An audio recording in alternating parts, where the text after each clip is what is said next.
In solo leveling, knowing that Jin Woo had got him, Tarnac attempted to notify the Dragon King, but as he did, his eyes widened in shock as he could not reach him.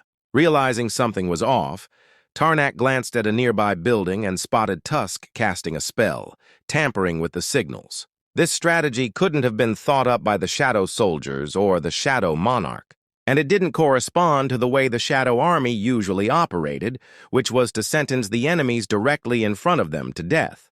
Gritting his teeth, Tarnac realized that this was the way of the humans, and screams in anger, remarking that Jin Woo did not qualify to be a monarch. At that moment, Baru stepped closer, demanding that he take back what he had just said, threatening him that it was a heavy sin to insult his king. This fueled his anger even more as he questioned how a mere soldier dared to stand in the way of a monarch. But Baru screeched back in defiance. Tarnac then used spiritual body manifestation, transforming into a steel-bodied golem before Baru.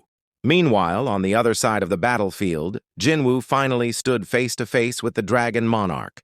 As the two stepped closer, the Shadow Monarch and the Dragon Monarch locked eyes, their glares clashing in a tense and silent standoff. Antares wondered why he could no longer contact the Monarch of Iron Body, questioning whether Tarnac had betrayed him, or if this was part of Jin Woo's sorcery.